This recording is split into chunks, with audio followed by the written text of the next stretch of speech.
Hello everyone. देखिए, आप लोगों ने बहुत सारे वायरल वीडियोस देखे होंगे जिनमें परीक्षा की धांधली के बारे में बताया गया है।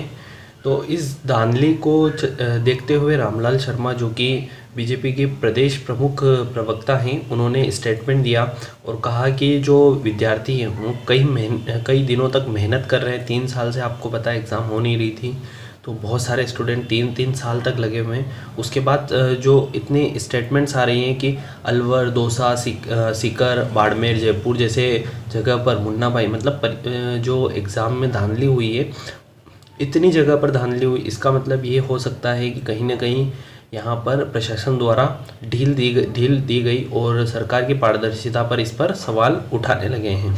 तो ये स्टेटमेंट देने के बाद बहुत ज़्यादा न्यूज़ जो है इस पर आने लगी है कि क्या इस परीक्षा को हटाकर नई परीक्षा आयोजित की जाएगी। तो हम इस वीडियो में उसी बारे में डिस्कस करेंगे। उससे पहले अगर आप लोग चैनल पर नए हैं तो चैनल को सब्सक्राइब करें ताकि आप लोगों को इसी तरह के अपडेट्स जल्दी ही मिलते रहें।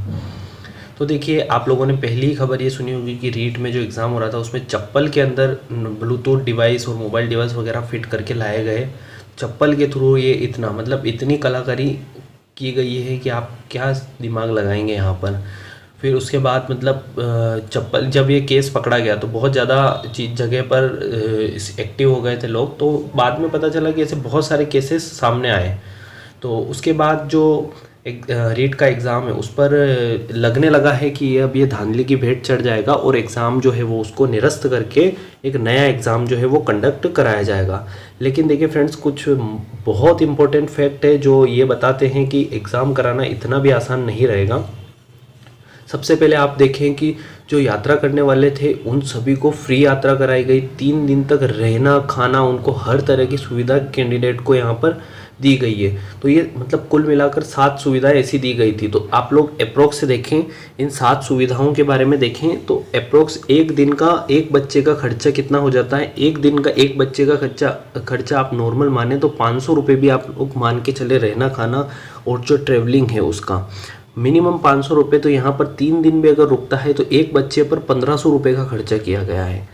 तो आप लोग अंदाज़ा लगाइए कि एक बच्चे पर 1500 रुपये का खर्चा किया है। और सपोज़ कीजिए कि अगर 10 लाख कैंडिडेट्स ने भी अगर ट्रैवलिंग की है या एक दिन भी स्टे किया है, तो मान लीजिए एक दिन भी स्टे किया है, मात्र एक दिन, तो एक दिन में आप इसका 10 लाख का इंटू करेंगे तो 10 लाख का इंटू खर्चा तो है ही है।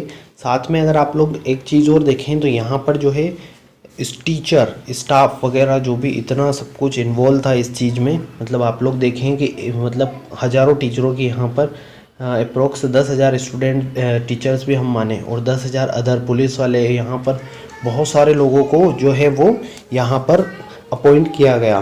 तो आप लोग एक चीज़ और नोटिस करें, जो इनको मानदेय दे दिया गया है, पैसा दिया गया, वो भी तो काउंट करना पड़ेगा। तो यहाँ पर आप लोग अप्रोक्स देखें तो लाखों करोड़ों रुपए का जो है वो बजट रीट एग्ज़ाम के लिए पास किया गया था।